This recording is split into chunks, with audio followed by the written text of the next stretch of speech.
Yo nací en Montevideo, como muchos de los pandenses de aquella época que llevaban a las mamás a nacer en el Peligro Rosell. Así que yo, como muchos pandenses, nací en Montevideo, pero sin ninguna duda que soy pandense a muerte. ¿Qué año y qué día? Yo nací el 12 de febrero de 1953. ¿Dónde te crías, Daniel? Y acá, yo en este momento vivo en la casa, en donde era la casa de mis abuelos, ¿verdad? La construí yo, esta casa, pero era el lugar donde estaban mis abuelos. Así que siempre permanecí en este barrio, ¿verdad? Que hablamos de Cinco Esquinas. Sí, Cinco Esquinas, la zona de los talleres de Copsa, ¿verdad? Que fue el barrio donde transitamos toda nuestra vida, ¿no? ¿Y cómo era ese barrio en aquellos años? Uno visualiza una ruta 8, sí, con seguramente muchísimo tránsito, unos talleres de Copsa en su esplendor.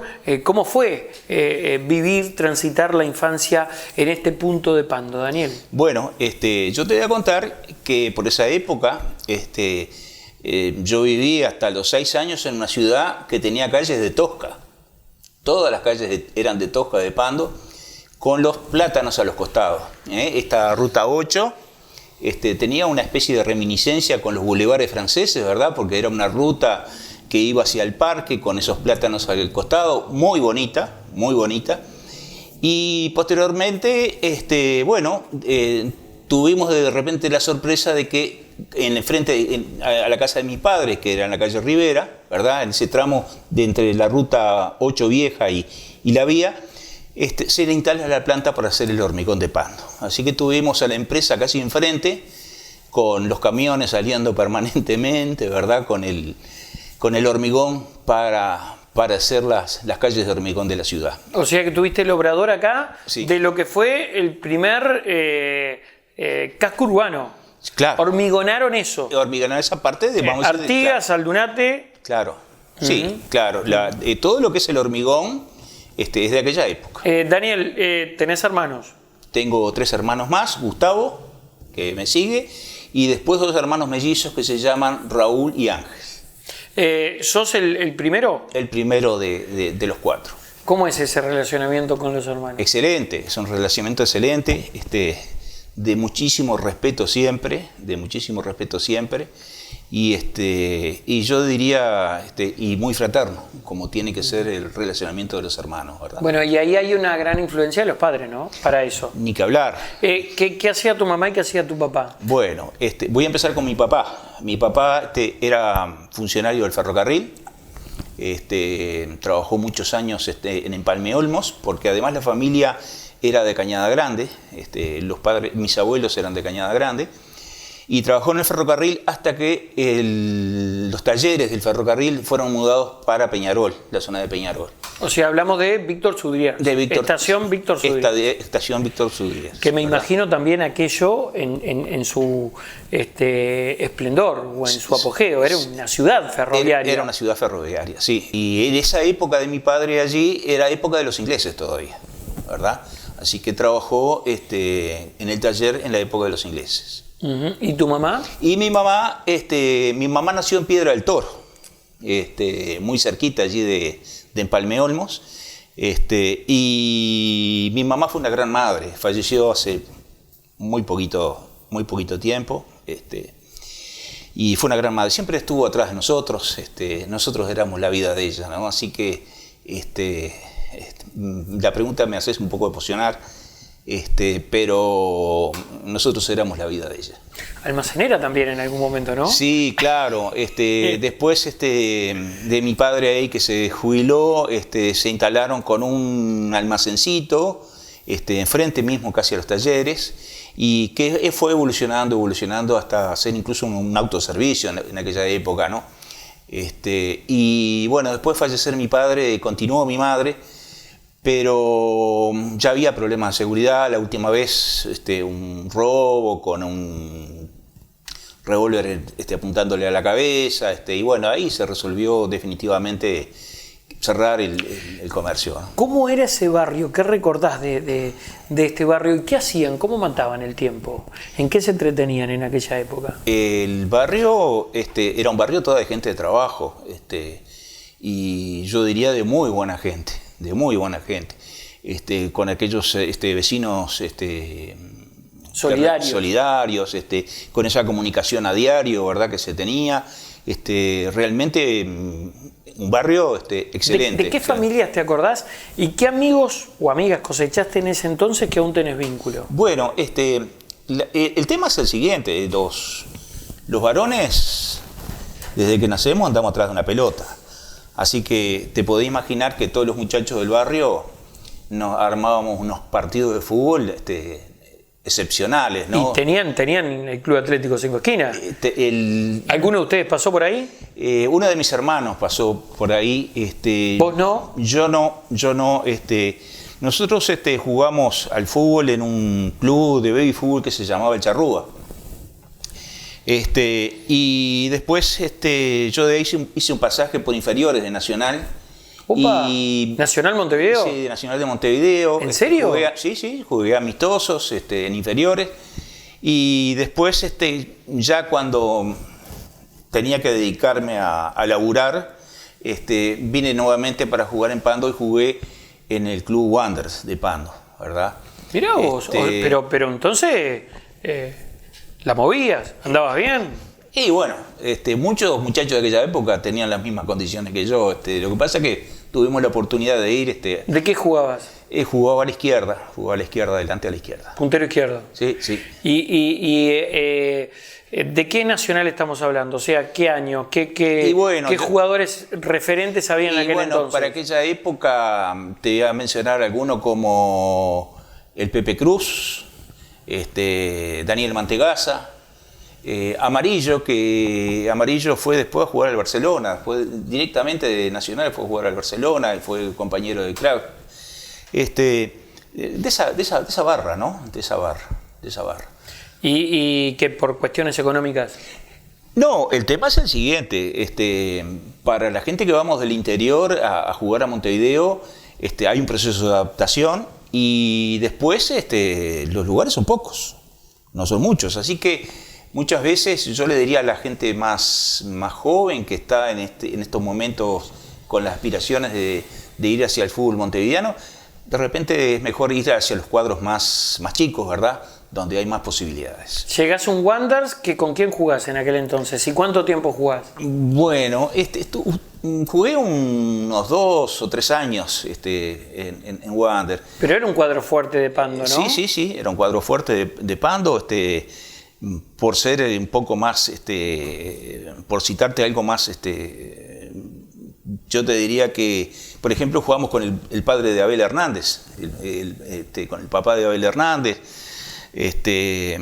con el Chaca. Golmar Rodríguez. No me digas que jugaste con Golmar Rodríguez. Pero pará, porque él siempre dice que es técnico. ¿Te dirigió o jugó contigo? No, jugó con nosotros. ¿En la cancha? Sí, en la cancha, sí, jugaba. ¿Y era buen jugador? Era buen jugador. ¿O nos miente todos los días? ¿Una de dos? No, buen jugador, jugaba de marcador atrás, generalmente. Después también en ese equipo jugó De Jesús, que después fue a Peñarol también. Sí, conozco la historia. Sí. Había una cantidad de muchachos de aquella época, ahora es imposible acordarme de todos, a veces el nombrar... ¿Te gustaba el fútbol? Sí, me sigue gustando el fútbol, lo miro el fútbol. A veces mi señora me dice, pero ¿cómo? ¿No estás mirando a Peñarol? ¿Estás mirando? Sí, porque a mí me gusta el fútbol. Si bien soy partidario de un equipo grande, me gusta en general el fútbol. Bueno, y me decías, había que trabajar, pero pará porque nos pasamos por encima una etapa importante. ¿Escuela? ¿Dónde la haces? La escuela 112. ¿Dónde estaba ahora o no? No, la escuela vieja. La escuela vieja. De mañana era 111 y de tarde era 112. Así que yo fui en la 112 el horario de la tarde, ¿verdad? Después pasamos a alguna clase hacia el local viejo, enfrente donde está la escuela 111 actualmente, ¿verdad? Pero era un local bastante ruinoso. ¿Y qué maestra recordás? ¿O qué maestro recordás? Bueno, son muchos maestros.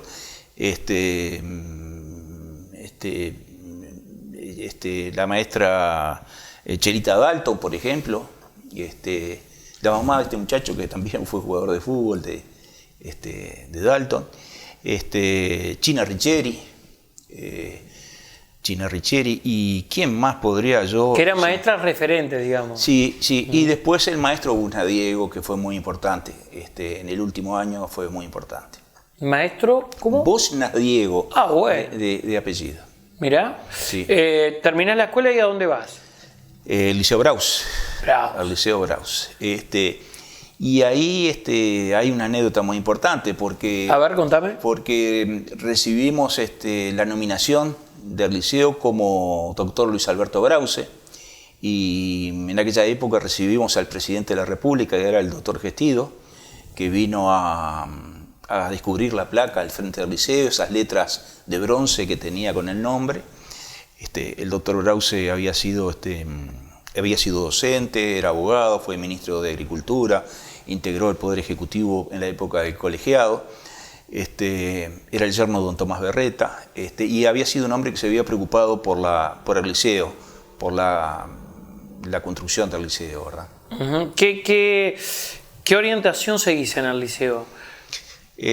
Humanístico. Sí, humanístico. Cuando yo ingreso a trabajar en el municipio, me había quedado en aquella época pendiente el bachillerato. El bachillerato lo hice en el Liceo 8B, el que está antes de llegar al túnel, ¿verdad? ¿Y por qué te vas para allá? Porque acá no había nocturno. Es decir, trabajábamos de tarde, ¿verdad? Y había que hacer el bachillerato en forma nocturna.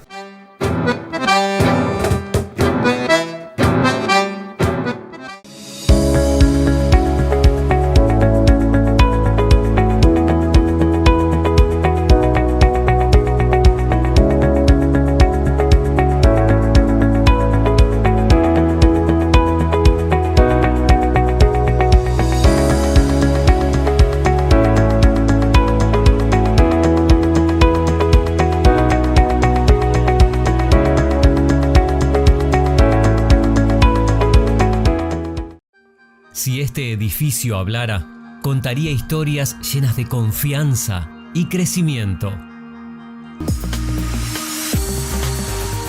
Renovamos nuestra imagen. La innovación, la mejora día a día, los nuevos retos y superarnos es lo que nos apasiona.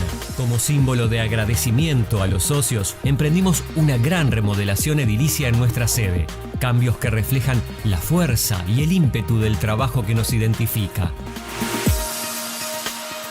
Cámara Comercial Industrial Agraria Pando, una institución innovadora y emprendedora que honra su historia mirando hacia el futuro. Cambiamos para evolucionar. Supermercado de Carnes 20 años limitada. La mejor opción en productos cárnicos. Todos los cortes, toda la variedad en parrilla, chacinados, cerdo y pollo. Atención personalizada y excelentes precios. En calidad contamos con el exclusivo corte rancho. Supermercado de Carnes, Wilson Ferreira, esquina Independencia, en Super Paraíso, con estacionamiento propio.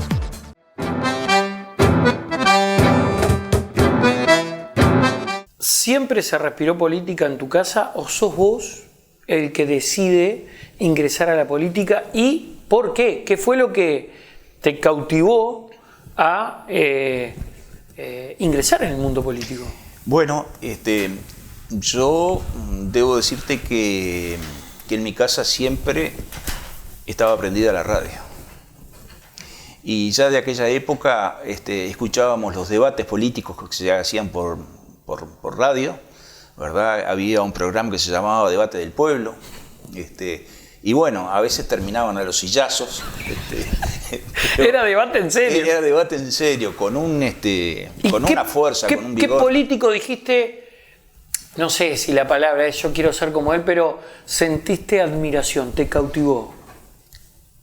Bueno, o que admirabas de chico, ¿no? Bueno, se admiraban a muchas personas en aquel momento porque uno no estaba definido. No, pero uno no estaba definido políticamente en aquel momento.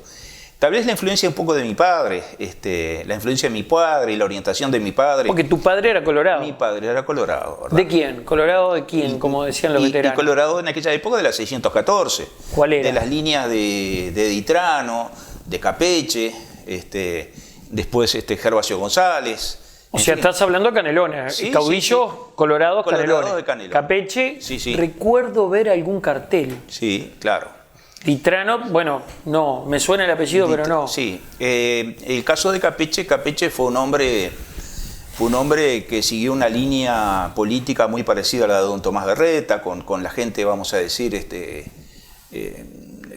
del agro, de Canelones, de la campaña de Canelones. ¿Cuál es el primer trabajo político que recordás? El primer trabajo político que recuerdo, y es el haberme integrado al club político para participar en reuniones y participar en discusiones y dar opiniones, ¿verdad? ¿Dónde estaba el club? El club estaba ubicado en la calle Solís, Solís casi General Artigas. La primera elección. La primera elección es la del año 71,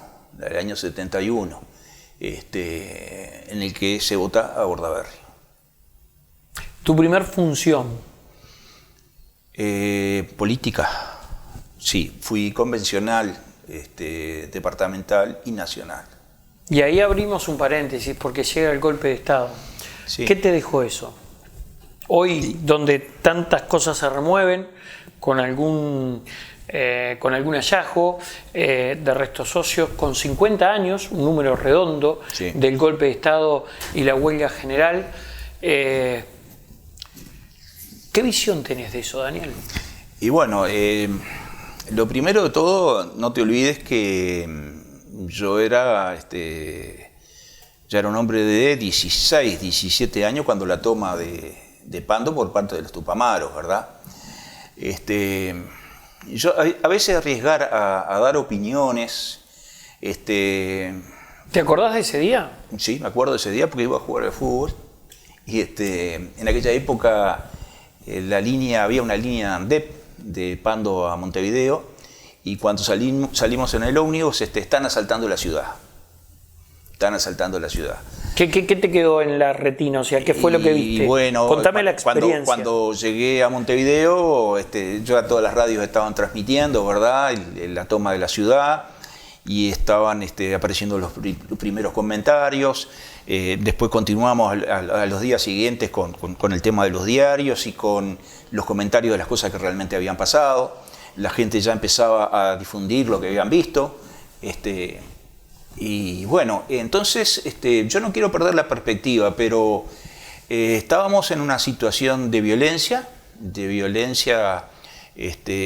armada,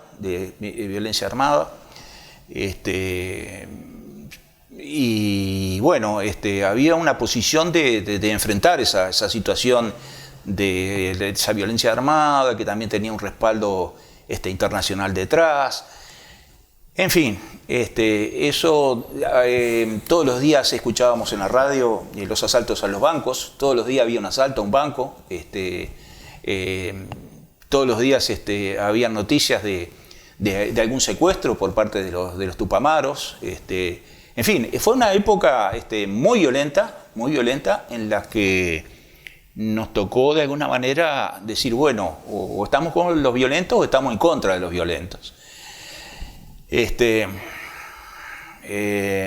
Cuando se llega a esa situación,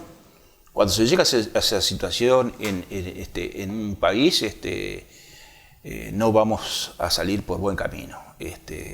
Se habían radicalizado totalmente las situaciones. Y bueno, pasó lo que tenía que pasar, ¿verdad? Uh-huh. Pasó lo que tenía que pasar. El poder político también, especialmente a nivel del Parlamento, habían desencuentros importantes. ¿Fue responsabilidad del poder político? Y yo creo que la política siempre es la responsable de todo. Es buena la lectura. Porque, claro, es responsable de todo, porque incluso quienes tomaron las armas, lo tomaron por una razón política, ¿verdad? Así que en estas cosas a veces nosotros no queremos, a veces lo hacemos en forma privada, con la familia, con algunos amigos, los comentarios, porque cada uno tiene la visión propia de esa época. Igual me quedo con esa frase. Sí, sí, sí. La política es la responsable. La política es la responsable de todo. Hablando de política, Gervasio González es intendente de Canelones y ahí comenzás tu carrera política, ¿no? O como funcionario, mejor dicho. Sí, yo iba al liceo cuando Gervasio González ya era intendente. Recuerdo una vez una donación de la intendencia para poner en funcionamiento la cantina que estaba abajo en el subsuelo. Me acuerdo, llegué a ir. Claro, ahí está. Y el director era Sol Caputi. Es decir, ya Gervasio era intendente cuando yo todavía iba al liceo, ¿verdad? Daniel, ¿en qué cargos estuviste? Bueno, ¿de qué ejerciste en toda la trayectoria política? Sí, yo cuando fui para Canelones fui a trabajar con un grupo de promoción social y vivienda de la Intendencia y especialmente atendí un tema que era relacionado al cooperativismo, porque había hecho cursos de cooperativismo. Y bueno, y después de ahí pasé a la Secretaría de Gervasio González, ¿verdad? Que tuve varios años. Y bueno, era una tarea que también incluía aspectos administrativos, porque no eran aquellas secretarías particulares de la época política en donde aparecían los referentes políticos a tomar contacto, ¿verdad? Fue una secretaría más administrativa. Inclusive llegué a conocer allí en eso, porque había lugar para trabajar, al contador Eduardo Assini, que había sido ministro de Economía en la época del Partido Nacional y que la Intendencia lo había contratado para hacer una auditoría externa, y tuve el placer de conocerlo, hasta de generar amistad con él, ¿verdad? Porque teníamos un lugar físico para que él pudiera trabajar allí en la Secretaría del Intendente. ¿Te tocó ser secretario del Intendente? ¿Fuiste funcionario municipal? ¿Y qué más? En cuanto a los cargos, me refiero. Bueno, en cuanto a los cargos, después de ahí pasé a ser director de tránsito de la zona este de Canelones, excepto los balnearios. En aquella época había direcciones descentralizadas, tránsito zona este, higiene zona este, arquitectura zona este, ¿verdad? Es decir, esas oficinas descentralizadas que tenían esa competencia en el ámbito territorial del este del departamento de Canelones. Y bueno, y ahí pude hacer muchas cosas. Aquí en Pando, me acuerdo que una de las primeras cosas que hicimos fue reordenar las paradas de taxímetro, que hasta hoy siguen funcionando, salvo alguna excepción desde aquella época. Pusimos en funcionamiento los 4 directores que había en el departamento la licencia nacional, de conducir nacional, y empezamos a ordenar también el estacionamiento con los estacionamientos de moto, porque en aquella época sufrimos una crisis de motonetitis. Todo el mundo compraba moto y realmente llegamos a tener incluso accidentes muy importantes dentro de la ciudad, que tuvimos necesidad de ordenar. ¿Es a veces la política una herramienta de cambio, te dicen muchos, pero que también puede ser un boomerang y de alguna manera afectarte la vida? Yo, es decir, en mi tarea administrativa te sigo contando, porque después ocupé otros cargos como fue en la dirección de la Casa de la Cultura de Pando, fui subdirector general de Contralor Sanitario y Medio Ambiente, incluso tuve un pasaje de unos cuantos meses como director general de la Intendencia durante el gobierno del Partido Nacional que dirigía el doctor Andújar. Y yo lo que creo que cada gobierno que viene tiene el derecho de elegir, creo que tiene el derecho de elegir con qué gente va a trabajar, con qué gente lo debe de acompañar. Lo que sí creo es que las administraciones deben de respetar los funcionarios en sus cargos, porque esos cargos muchas veces son productos de situaciones de elección de cargos a través de concursos. Entonces, el no respetar eso a los funcionarios nos afecta. Pero vuelvo a repetir, yo creo que cada gobierno tiene derecho de trabajar con quien le parezca que tiene que trabajar. ¿Es injusta la política? No, la política no es injusta. La política es una dedicación permanente, constante, en la que a veces se gana y a veces se pierde. ¿Crees en la política? Creo en la política, creo en la buena política. ¿Y hay buena política? A veces tenemos irresponsables en la política. Tenemos irresponsables que actúan con una irresponsabilidad absoluta, total, con un enfoque netamente partidario, y eso creo que no es bueno. Creo en la ética de la responsabilidad política.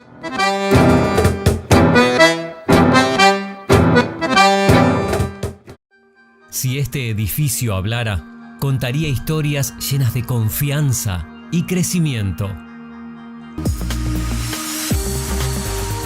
Renovamos nuestra imagen, la innovación, la mejora día a día, los nuevos retos y superarnos es lo que nos apasiona. Como símbolo de agradecimiento a los socios, emprendimos una gran remodelación edilicia en nuestra sede. Cambios que reflejan la fuerza y el ímpetu del trabajo que nos identifica. Cámara Comercial Industrial Agraria Pando, una institución innovadora y emprendedora que honra su historia mirando hacia el futuro. Cambiamos para evolucionar. Supermercado de Carnes 20 años limitada. La mejor opción en productos cárnicos. Todos los cortes, toda la variedad en parrilla, chacinados, cerdo y pollo. Atención personalizada y excelentes precios. En calidad contamos con el exclusivo corte rancho. Supermercado de Carnes, Wilson Ferreira, esquina Independencia, en Super Paraíso, con estacionamiento propio.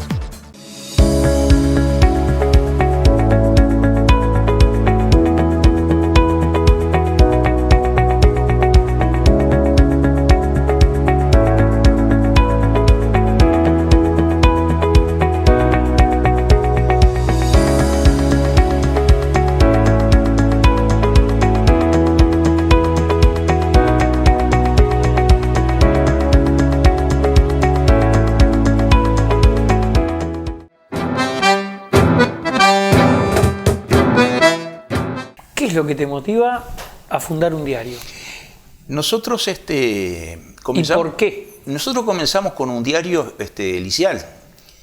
En aquella época, conjuntamente con Edgar Míguez, Eduardo González, vinculado a Canarias, después posteriormente, porque los González son muchos, y Luisito y Julio Sandri.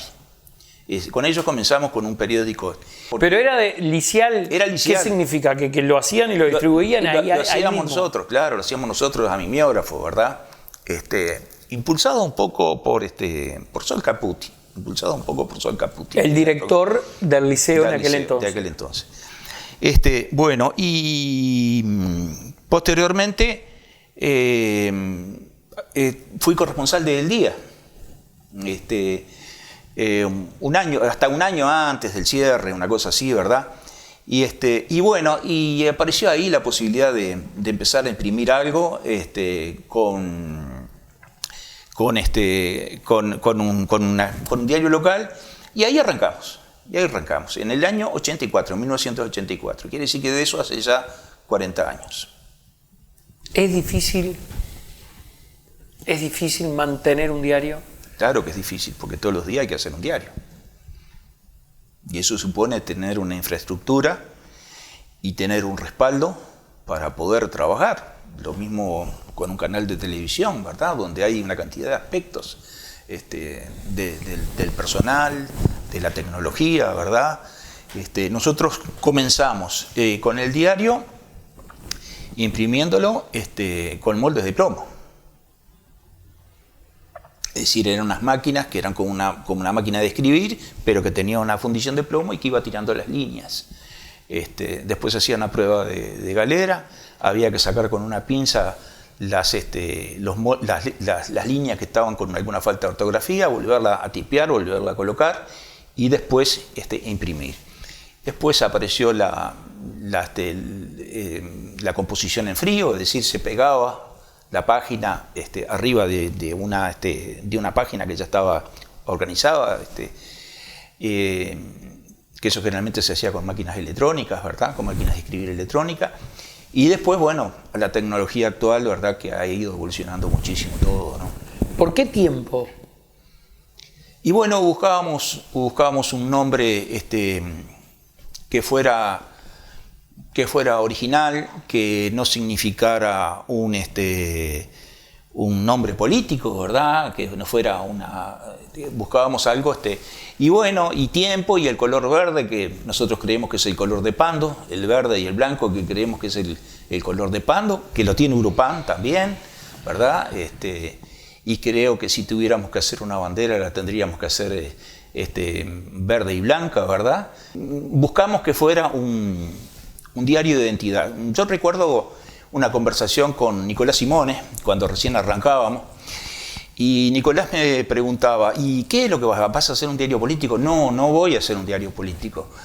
¿Vas a hacer un diario que lo va a poder leer todo el mundo? Sí, lo va a poder leer todo el mundo. ¿Y vos creés que aquellos que no son correligionarios tuyos lo puedan leer? Sí, yo creo que también lo pueden leer, y voy a darle participación para que escriban también.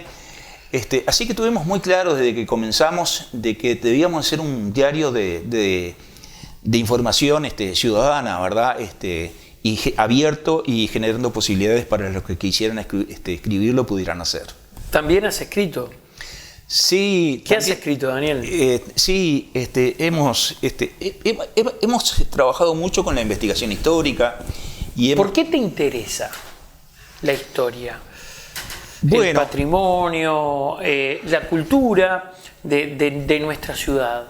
¿Qué es lo que te atrae hacia ese tema en particular? Bueno, yo cuando estuve en la Casa de la Cultura, dirigiendo la Casa de la Cultura, apareció una cosa que no sabíamos qué era, pero que teníamos que trabajar en ella y empezamos a informarnos, que era el Día del Patrimonio.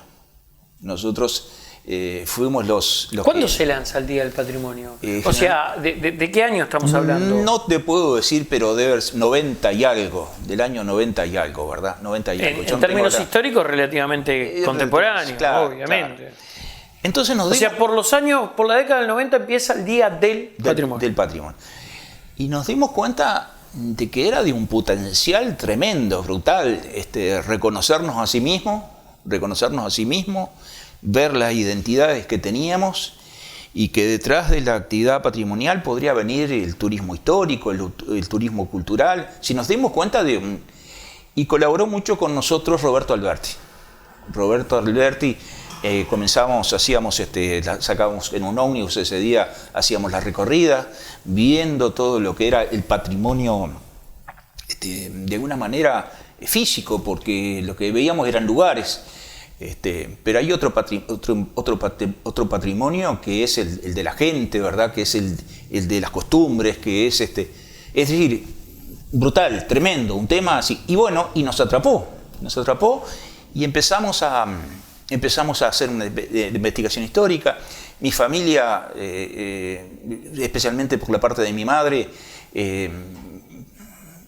tiene mucho que ver con los primeros 30 años de la ciudad, y bueno, y ahí empezamos a hacer eso, y después contribuimos, por lo que yo te decía hoy, de la responsabilidad que tenemos todos, la responsabilidad ética, con una publicación que nos permitió hacer una fotografía histórica del departamento cuando se comenzó a trabajar con los municipios, aunque ya eso en gran parte está de alguna manera modificado, porque ese libro justamente lo editamos para que sirviera de base de estudio para la creación de los municipios. Tiene toda la información histórica del departamento y bueno, nos dio una gran satisfacción el poder contribuir con esa publicación. Y después hemos trabajado con algunas biografías de escritores locales también. ¿Por ejemplo? Y Armonía Sommer, por ejemplo. Y alguno más. Tenemos algún material también para editar, que vamos a ver si lo podemos editar. ¿Sobre? Sobre la historia local. Integré el grupo de amigos del patrimonio también a nivel local. El mejor momento de la política o de tu vida política. Yo estuve 42 años integrando como funcionario de la Intendencia. Yo siempre disfruté de la tarea administrativa, siempre vi a la actividad política como una actividad de servicio y especialmente el tratar de, desde los cargos que ocupé desde el punto de vista administrativo, tratar de ser lo más creativo posible. Y en ese sentido, bueno, disfruté mucho la dirección de tránsito, porque pude hacer un montón de cosas en aquella época, y disfruté muchísimo la dirección de cultura, de acá, de la Casa de la Cultura, porque también pude hacer un montón de cosas importantes y tomar iniciativas inclusive. ¿Y el peor momento, el más crítico, el que dijiste, largo todo ahí, me voy? Y bueno, el peor momento fue cuando llegaron los años para jubilarme. Ese fue el peor momento. Es decir, bueno, se terminaron 2 años de trabajo y tenemos que tratar de seguir en otra actividad, ¿verdad? Y bueno, yo creo que ese debe haber sido el peor momento de mi vida, ¿verdad? ¿Un sueño sin cumplir? No sé, no he tomado la vida como con sueños, siempre he tomado la vida como con desafíos, ¿verdad? Te lo cambio entonces, ¿qué desafío te queda por...? ¿O qué te gustaría de ahora en más? No, yo en estos momentos, por ejemplo, nosotros pertenecemos a una generación que nos venimos reciclando en forma permanente. Sí, cuando uno le dice... Está buena esa definición. Sí, sí. Está buena esa definición. Sí, cuando uno le dice a los chiquilines, mirá que yo cuando era chico no había televisión, ¿verdad? Te quedan mirando. Y cuando le decís, mirá que yo cuando iba al liceo no había computación y te quedan mirando, ¿verdad? Entonces, ¿De qué eras este hombre, no? Se cruza con el tiranosaurio un poco más. Claro, dice, ¿de dónde viene de la caverna. Claro. Entonces, los desafíos en estos momentos que uno está a nivel de la prensa, yo en estos momentos estoy ocupando el cargo de secretario de la Organización de la Prensa del Interior. Entonces, tenemos enormes desafíos a nivel general con la prensa, en cuanto a los temas tecnológicos, en cuanto a los temas de evolución de la prensa escrita, ¿verdad? Que nosotros sabemos que los medios tecnológicos hoy de difusión han de alguna manera avanzado enormemente sobre lo que es la prensa escrita y el desafío es transformar eso, ¿verdad? En nuevas opciones para la prensa escrita. Acabamos de firmar un convenio con la Universidad del Trabajo a los efectos de poder preparar todas las nuevas generaciones que están en las empresas, porque las empresas periodísticas, muchas de ellas la inició el abuelo, la siguió el hijo y ahora están los muchachos. Y bueno, con lo que hablábamos hoy, que se han ido modificando las condiciones tecnológicas. Así que los grandes desafíos que tenemos es ese. El gran desafío que tenemos es ese. Con la empresa periodística, tratar de lograr esas transformaciones como para seguir siendo responsables en una tarea comunicacional con la gente. O sea que, paso en limpio, te vas a dedicar de lleno a la prensa. Sí, por supuesto. Sí. Por supuesto. ¿Política nomás? Política, uno tiene una orientación, tiene eso